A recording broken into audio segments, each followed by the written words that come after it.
Bismillahirrahmanirrahim. Assalamualaikum warahmatullahi wabarakatuh. Salam sejahtera bagi kita semuanya. Selamat petang rekan-rekan sekalian. Alhamdulillah kita bertemu kembali setelah banyak libur ya.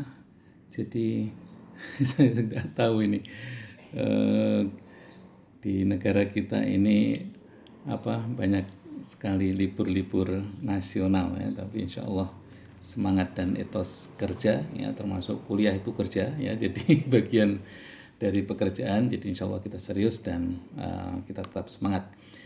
Rekan-rekan sekalian, setelah pertemuan yang lalu ya, beberapa kali pending oleh libur, saya nggak tahu, tapi semoga Anda masih semua mengingat bahasan kita terakhir adalah tentang aliansi atau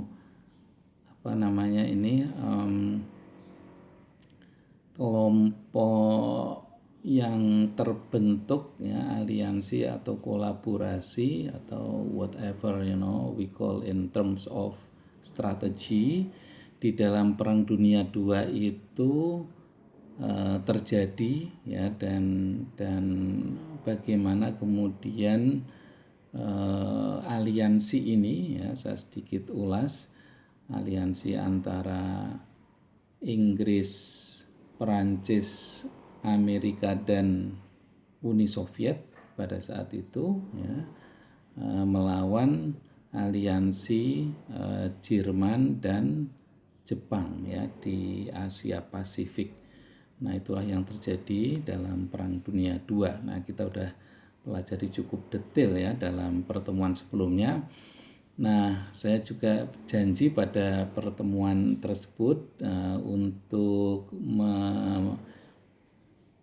memberikan ulasan sangat singkat ya, tetapi sebenarnya kalau Anda menontonnya jauh lebih memahami ya dibanding saya nanti.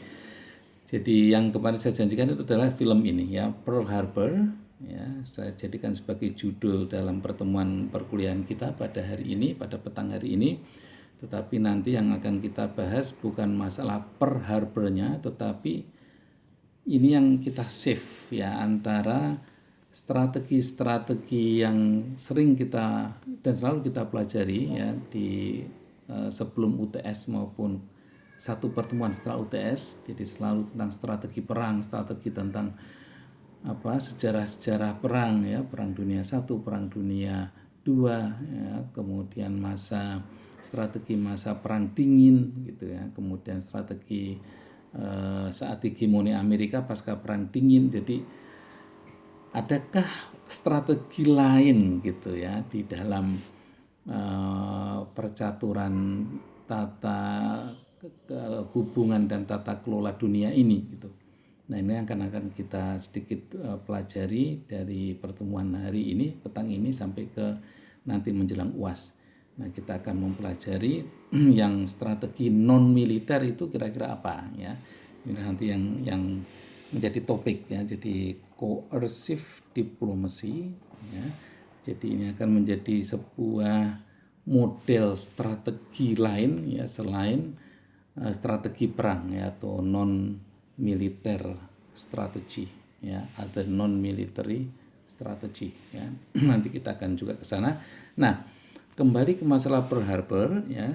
Jadi ini kan sebenarnya semacam puncak ya dari Perang Dunia II ya, ketika pesawat-pesawat Jepang itu ya membombardir pangkalan militer ya, laut Amerika Serikat ya, sampai ada 2 kapal induk yang nggak salah seperti saya ceritakan yang tenggelam ya di perairan Pearl Harbor ini karena serangan-serangan pesawat-pesawat Jepang itu. Nah, detailnya Anda bisa lihat di sini ya. Sudah saya carikan YouTube-nya. Sorry ini.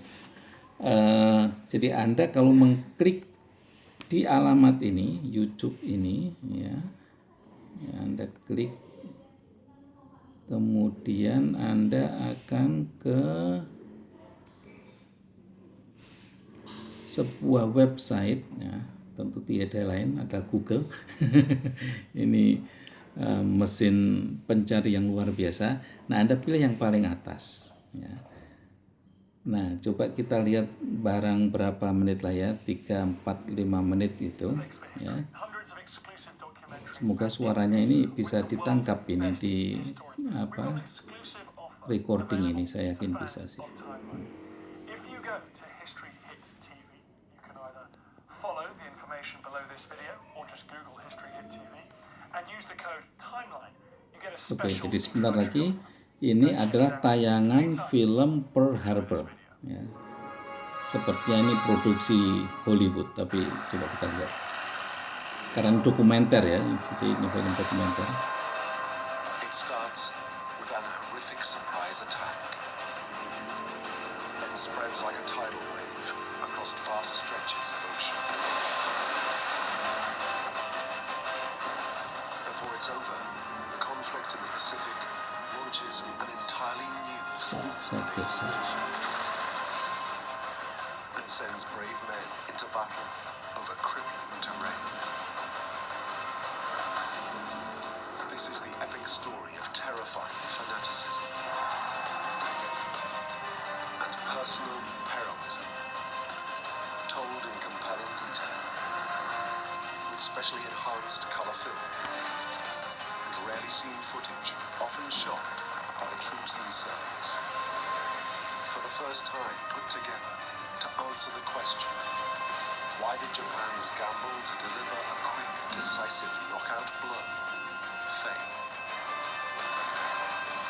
This is World War II in the Pacific.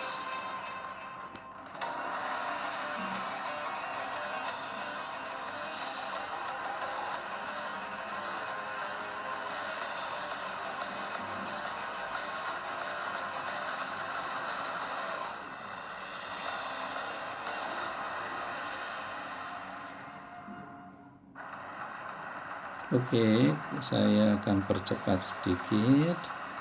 Jadi ini menggambarkan tentang apa ya, strategi, tapi strategi dalam perang. Jadi perang sudah terjadi ya. Jadi sudah ada insiden gitu ya. Nah, baru bagaimana strategi itu dibuat di dalam memenangkan peperangan itu. Nah, gitu. Nah, ini mulai sebentar. Nah, ini mulai dari diplomasi. Nah, 32 hours after the attack on Pearl Harbor, US President Franklin Roosevelt declares war on Japan. Since the unprovoked and dastardly attack by Japan, a state of war has existed between the United States and the Japanese Empire.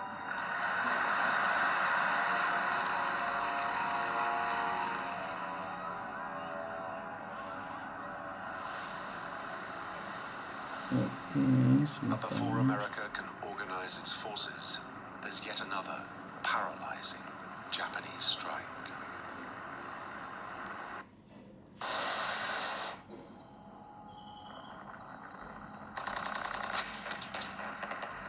A force of over 90,000 Allied troops surrender.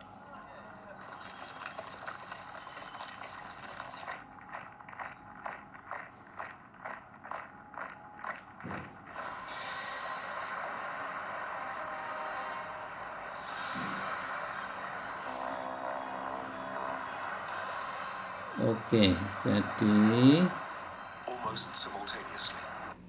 oke, saya akhiri sampai di sini aja dulu. Kemudian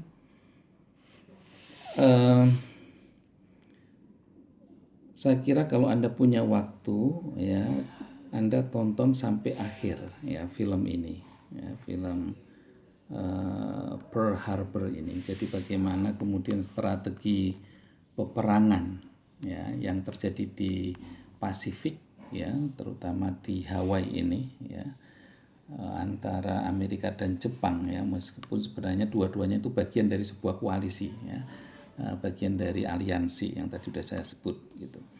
Nah, film ini itu kemudian bisa memberikan gambaran yang utuh pada kita bagaimana strategi-strategi perang ya yang dijalankan oleh berbagai pihak gitu ya. Jadi bagaimana mereka itu membuat policy, bagaimana membuat sebuah strategi ya, dia yang saya maksud adalah negara ya, untuk memenangkan dalam peperangan itu gitu.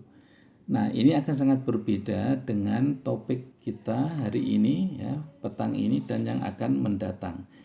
Jadi perbincangan tentang strategi itu bukan tentang bagaimana strategi yang dijalankan ketika fenomena peperangan itu sudah terjadi, tetapi lebih pada justru bagaimana tidak terjadi konflik, tidak terjadi peperangan itu ya.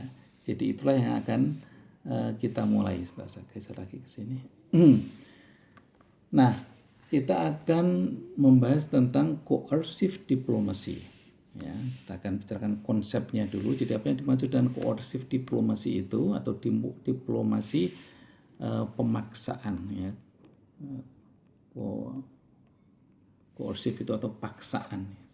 Jadi di dalam diplomasi itu kan tidak selalu gitu ya, damai-damai itu, santai-santai, kemudian biasa-biasa, itu tentu tidak ya. Jadi seolah-olah memang kata diplomasi itu mewakili usaha-usaha yang sangat soft ya, sangat lembut, sangat ringan gitu, tetapi tidak selalu berarti seperti itu diplomasi itu gitu ya. Nah, inilah yang kita akan sebut sebagai sebuah strategi ya dalam diplomasi itu, bagaimana koersif ini, bagaimana pemaksaan ini ya itu bisa dijalankan oleh sebuah pihak ya, oleh sebuah parti untuk bisa menyelesaikan sebuah persoalan gitu. Nah, tentu yang pertama yang perlu kita betul-betul pahami adalah konsep dari diplomasi pemaksaan ini ya. Jadi istilahnya itu diplomasi tapi tetap ada pemaksaan. Jadi nggak mungkin kalau dalam membuat sebuah goal, buat tujuan ya, itu tidak ada sebuah paksaan ya. Nanti ada beda-beda caranya seperti apa gitu ya. Nanti ada di sini di slide yang ini ada 4 macam ya model-model koersif itu ya, yang bisa dilakukan ya baik oleh diplomat-diplomat ya yang mengatasnamakan sebuah negara ya, atau pada negara itu sendiri ya, ketika mereka berada dalam taruhlah dalam sebuah meja perundingan seperti itu ya. Nah, konsep yang utama yang membedakan koersif diplomasi ini dengan model-model di diplomasi yang lain adalah pada makna koersif itu sendiri ya. Nah, ini kita bisa saya bacakan aja di sini ya. Jadi di dalam di dalam perkuliahan kita petang ini, jadi kita akan memahami definisi koersif diplomasi itu ya sebagai sebuah strategi defensif ya. Jadi makna diplomasi paksaan itu adalah strategi defensif ya, strategi untuk bertahan gitu maksudnya ya. Tetapi dalam arti defensif atau bertahan itu bukan berarti bertahan diam ya, tetapi ada usaha-usaha ya, effort ya, jamak dia. Jadi ada usaha-usaha untuk apa tuh, persuade ya. Jadi untuk merayu, untuk mendekati, untuk menjelaskan. Jadi ada banyak aksi ya yang dimaterialize ya, yang dilakukan, yang ditampakkan gitu ya, ketika diplomasi itu ya melakukan persuasi, ya persuade, ya. Siapa yang dipersuade? Tentu oponen, ya lawannya gitu. Agar apa? Agar menghentikan, ya, to stop atau to reverse an action, ya, atau dia kembali pada aksinya yang semula. Jadi misalkan aksi dia itu ingin menguasai sebuah wilayah atau ingin menguasai target-target tertentu di dalam strateginya, maka dia bisa berhenti dengan cara koersif diplomasi ini. Nah, jadi itulah yang kita maksud dengan, ya, yang kita definisikan dengan koersif diplomasi ini. Jadi dengan diplomasi paksaan, maka sebuah negara atau pihak tertentu, begitulah ya bisa diterjemahkannya, dia berada dalam posisi defensif, ya, bertahan. Tetapi bertahannya sekali lagi tidak diam, jadi ada usaha-usaha gitu. Nah, ada hal yang lain yang kemudian bisa semacam memberikan stimulus, ya, terhadap usaha-usaha persuasi itu ketika apa? Ketika lawannya itu, ya. Jadi begini aja deh biar mudah ya untuk memahami. Jadi dalam konflik Ukraine dengan Rusia ini, berarti ada dua pihak Ukraine dan pihak Rusia. Misalkan mereka, entah pihak Rusianya, entah pihak Ukraina, yang menggunakan diplomasi koersif ini, ya, maka satu pihak, ya, dia akan defensif. Ya. Nah, karena satu pihak defensif, maka pihak lain akan ofensif. Ini, ya. Jadi ketika ada pihak yang defensif, maka biasanya pihak lawannya, ya, atau musuhnya itu dia akan ofensif gitu. Dia lebih beringas gitu, ya. Nah, kemudian ketika strategi ofensif itu dilakukan oleh pihak yang lain, ya, maka yang defensif tadi ini, ya, dengan koersif diplomasinya itu dia akan berpikir, oh berarti akan ada ancaman gitu, threat di sini. Nah, ketika ada ancaman, maka dia akan sangat, yang mempunyai defensif strategi ini, maka dia akan mempunyai cara, ya, mencari cara, mencari usaha-usaha tadi itu bagaimana untuk menanggapi ofensif dari pihak yang kedua tadi gitu. Jadi misalkan Ukraina itu berada dalam posisi defensif, ya, maka Rusianya yang sangat ofensif. Nah, ketika Rusia ini ofensif, maka Ukraina yang defensif tadi itu menganggap akan ada ancaman. Ketika ada ancaman, maka dia akan menggunakan banyak strategi yang kemudian disebut blackmail strategi, ya, atau strategi pemerasan kalau diterjemahkan secara kamus, ya, kata blackmail ini, ya, pemerasan artinya. Tetapi maksudnya tentu bukan pemerasan yang dalam makna negatif itu, ya. Tapi pemerasan ini artinya bagaimana policy, ya, kebijakan, bagaimana action, bagaimana human resources maupun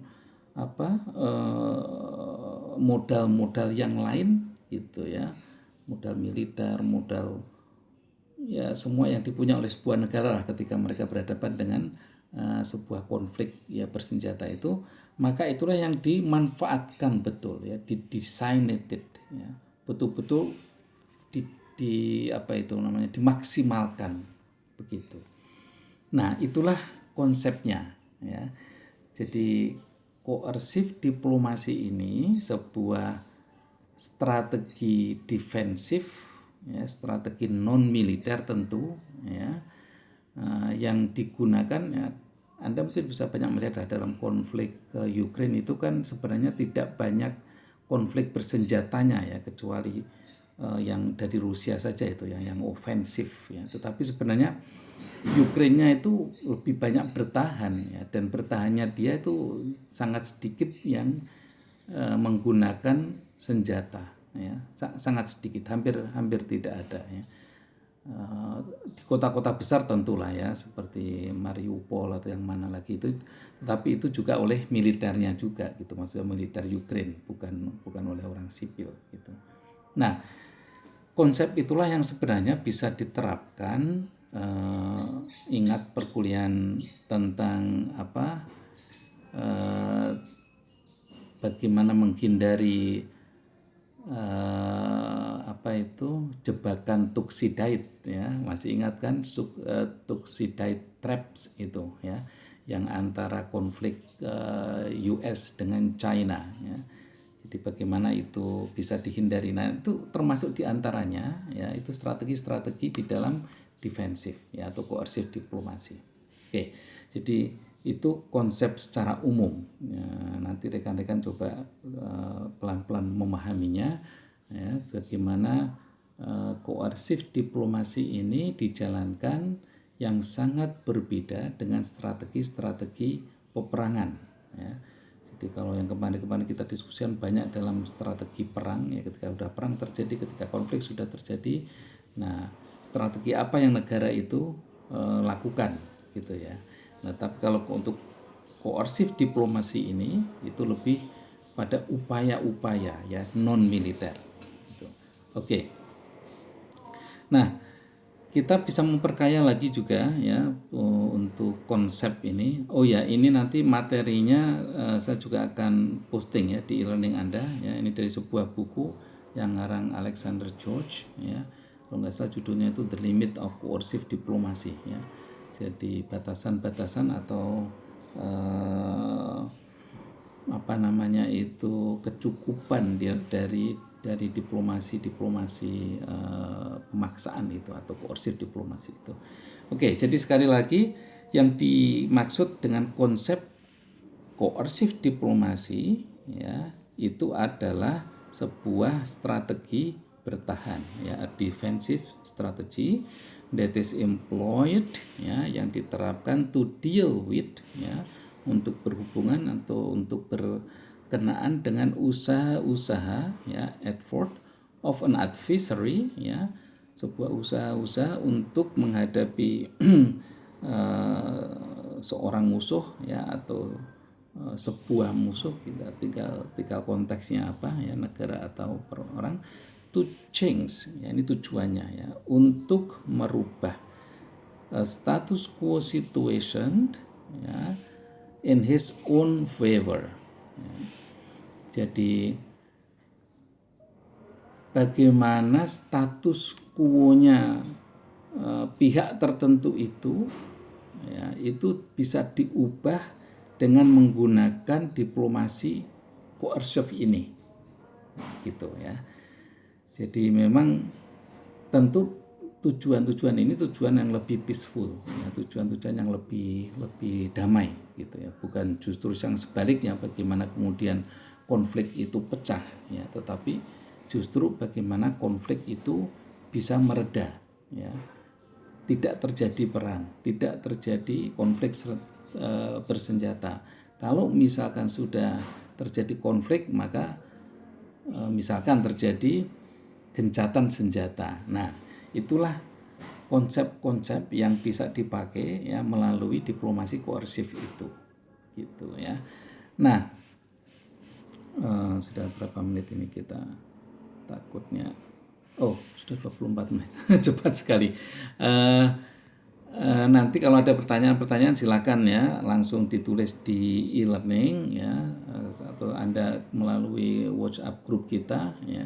Saya senang sekali kalau Anda bisa mengelaborasi perkuliahan ini dengan pertanyaan-pertanyaan ya. Jadi Anda kemudian bisa memperkayanya. Oke.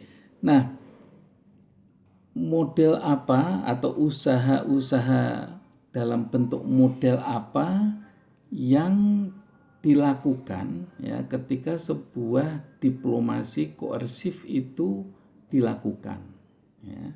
Di awal tadi sudah saya sampaikan bahwa koersif diplomasi ini adalah sebuah strategi defensif yang tentu adalah non militer.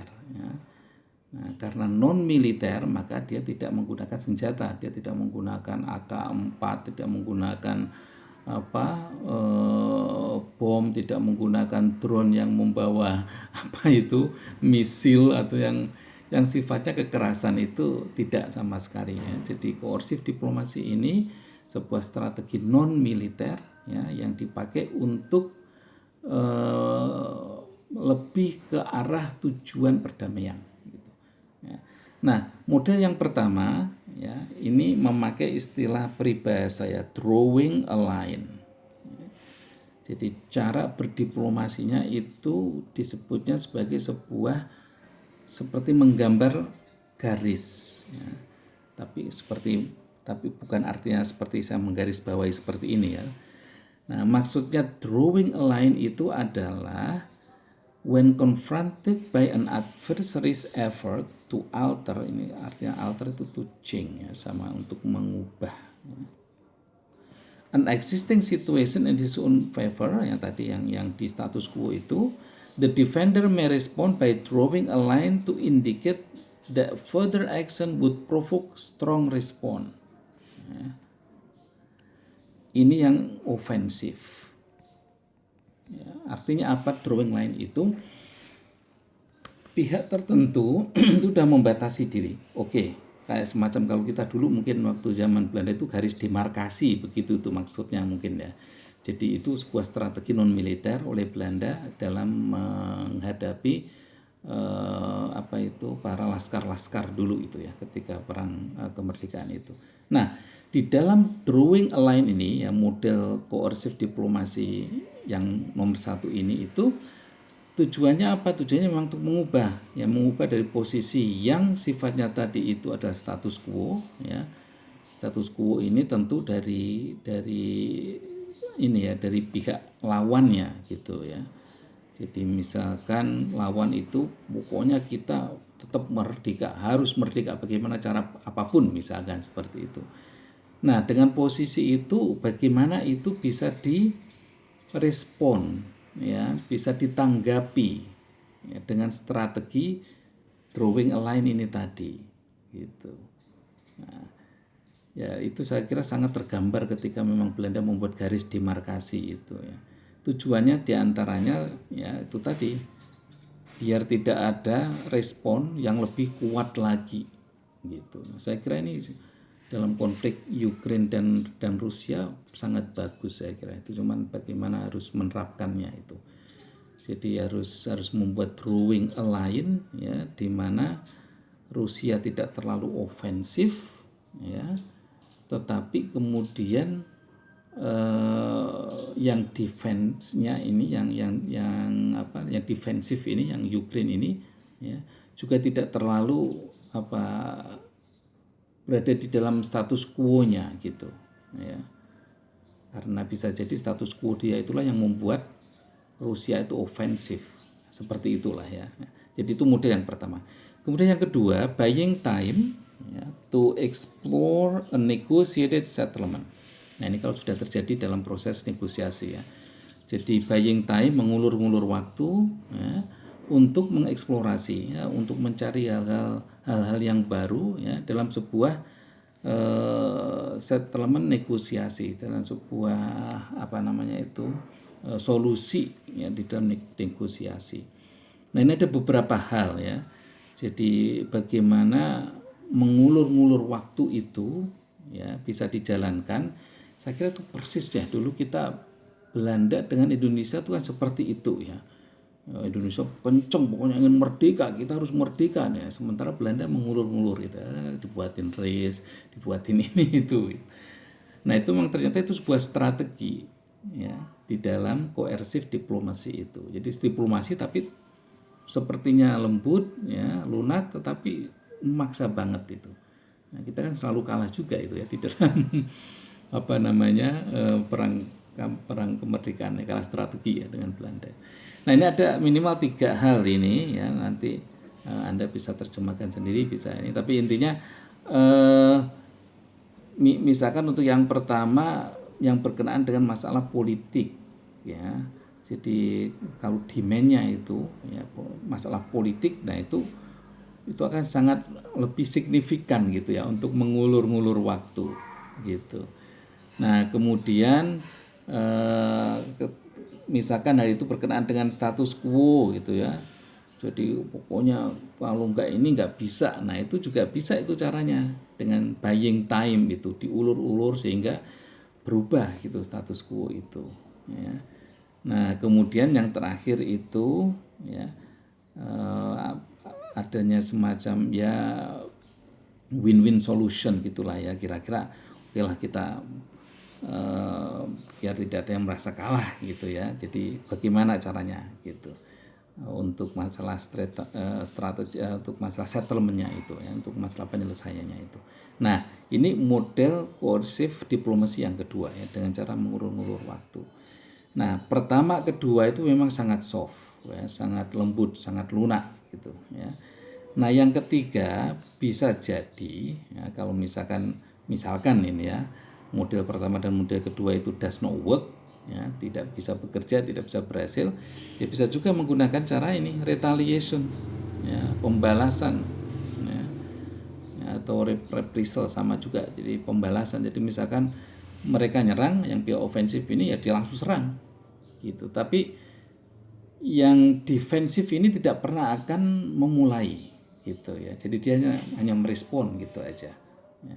Jadi pihak lain berbuat apa ya kemudian dia akan respon ya, dan biasanya responnya itu hanya setimpal gitu. Maksudnya setimpal itu tidak akan banyak berlebih gitu. Jadi kalau misalkan pihak yang ofensif itu menggunakan kekuatan misalkan ya 2 batalion misalkan ya, maka yang defensif itu ya paling dikasih 2 batalion atau mungkin malah kurang misalkan seperti itu ya. Nah itu model yang ketiga. Kemudian yang keempat, engaging in a test of capabilities. Jadi ini kayak kalau kita itu semacam testing the water gitu ya. Jadi oke, kalau kita begini kan mereka kira-kira seperti apa. Kalau kita respon seperti ini mereka kemudian seperti apa ya. Maksudnya pihak yang lawannya itu kira-kira mau seperti apa gitu. Nah tapi itu tentu dengan pengukuran ya. Artinya di sini disebutkan ya, misalkan memakai blokade ya, bisa mengontrol. Jadi maksudnya mengontrol itu ya itu tadi. Jadi kalau kita kasih segini kira-kira mereka akan seperti apa gitu ya. Yang tadi saya istilahkan sebagai testing the water itu. Nah 4 model ini rekan-rekan sekalian ya, yang strategi yang dipakai di dalam diplomasi coercive itu ya. Nah bagian terakhir apa yang mungkin terjadi ya ketika coercive diplomasi ini ya, itu dilakukan ya dengan menggunakan usaha-usaha tadi yang saya sampaikan, termasuk model-model yang ini.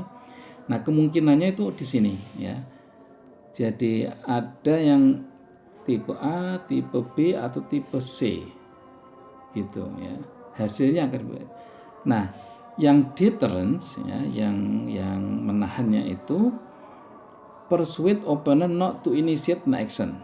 Kalau langsung menggunakan strategi deterrence gitu, udah dirayu ya, merayu siapa? Merayu musuhnya tentu, opponent ini ya. Untuk apa? Not to initiate any action. Udah kamu diam saja, namanya begitu. Jadi misalkan dalam konflik Ukraina Rusia ini ya, Ukraina bilang udah pokoknya kita diam aja ya, dan kita akan paksa Rusia jangan berbuat sesuatu gitu. Tapi kan tidak bisa seperti itu kan ya. Maksudnya ya tentulah karena Rusia kuat ya dia akan tetap berbuat sesuatu gitu. Jadi deterrence di dalam atmosfer tertentu, dalam situasi tertentu itu tidak bisa bekerja ya.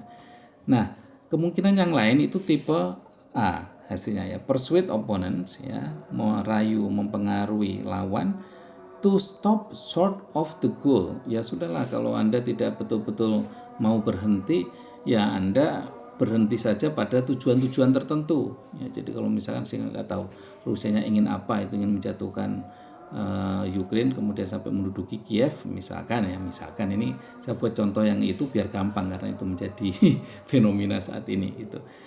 Ya udahlah, kamu tidak usah yang lain-lain misalkan seperti itu ya. Jadi goalnya apa? Ya, jadi goal-goal tertentu saja gitu ya yang bisa untuk dihentikan gitu. Kemudian tipe B mungkin persuade opponent to undo the action. Ya. Ini hampir sama dengan deterrence ya. Jadi merayu lawan untuk tidak melakukan lagi ya, to undo. Jadi dia sebenarnya sudah melakukan gitu. Ya, dia sudah membuat itu action gitu. Tapi kemudian ya udah jangan diulangi lagi gitu. Kalau ini tadi kan dari awal sudah jangan ulangi, jangan berbuat gitu ya, don't action ya. Jadi jangan berbuat apapun. Kalau tipe B dia udah berbuat gitu, tapi udah jangan diulangi lagi ya, undo ya, jangan diulangi lagi. Oke, kemudian yang C, biar tidak terlalu lama ini, mohon maaf sudah 35 menit. Persuade opponents ya, merayu atau bernegosiasi, berdiplomasi dengan pihak lawan to make changes in government. Nah, mungkin bisa jadi ini yang menjadi solusi dalam konteks Ukraine sama Rusia kali ya. Oke lah, saya tidak mau, karena kan bisa jadi ya kalau menurut analisis saya kenapa Rusianya menginvasi itu karena pemerintah Ukraine itu ingin menjadi anggota NATO, ingin dekat dengan Eropa. Rusianya nggak mau, ya udahlah kamu itu kan mantan wilayah saya dulu ya, ketika Uni Soviet, ya udah jangan jauh-jauh lah ya. Mungkin seperti itu. Nah ya udah government-nya aja yang diganti itu ya, presidennya sekarang ini diganti melalui pemilu atau melalui apa gitu ya, bisa jadi. Nah ini saya kira bisa menjadi solusi ya untuk yang di tipe C ini ya. Nah itu dilakukan melalui coercive diplomasi gitu. Nah itulah rekan-rekan sekalian, saya sudah ya, thank you. Apa yang menjadi topik ya dan mata perkuliahan kita pada petang hari ini. Selamat menyimak ya video teaching saya ini. Kalau masih ada beberapa pertanyaan silakan ya, Anda bisa menulis melalui e-learning maupun bisa langsung di WhatsApp grup kita ya. Demikian, semoga bermanfaat. Sekali lagi saya ucapkan, saya akhiri. Assalamualaikum warahmatullahi wabarakatuh.